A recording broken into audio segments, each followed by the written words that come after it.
एक दिन ब्रह्मचारी माधव किसी जंगल से गुजर रहे थे। तभी अचानक उनकी नजर एक शेर पर पड़ी जो मोटी रस्सियों से बंधा हुआ था। शेर की आंखों में बेबसी थी। जैसे ही माधव पास पहुंचे, शेर धीमे स्वर में बोला, हे ब्रह्मचारी, कृपया मुझे आजाद कर दो। मैंने कई दिनों से कुछ खाया नहीं है। मैं वचन देता हूँ तुम्हारा ये उपकार कभी नहीं भूलूंगा। माधव को उस पर दया आ गई। उन्होंने बिना कुछ कहे उसकी रस्सियां खोल दी और आगे बढ़ गए।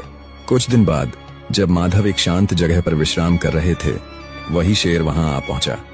उसकी आंखें अब निर्भीक थीं और वह सीधा माधव के सामने आकर खड़ा हो गया। माधव चौंके और बोले, तुम यहाँ? तुम इस तरह मुझे क्यों देख रहे हो?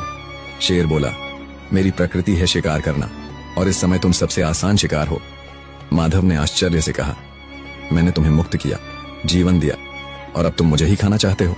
शेर बोला, कृपा और कर्तव्य अलग चीजें हैं, जंगल का नियम अलग है। माधव ने कहा, फैसला किसी तीसरे से होना चाहिए। थोड़ी दूर जाने पर उन्हें एक तोता मिला जो एक पेड़ की डाल पर बैठा था।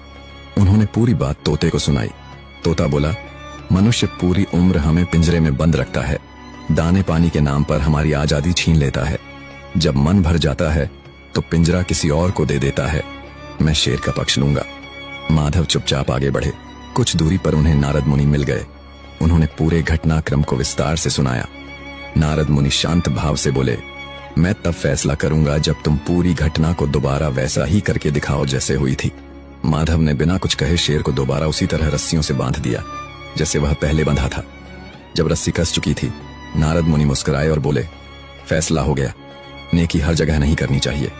जो आजाद होकर काटने लगे उसे फिर से बांध देना ही बुद्धिमानी है। दया करो, पर पहचान के साथ, क्योंकि हर जरूरतमंद भरोसेमंद नहीं होता।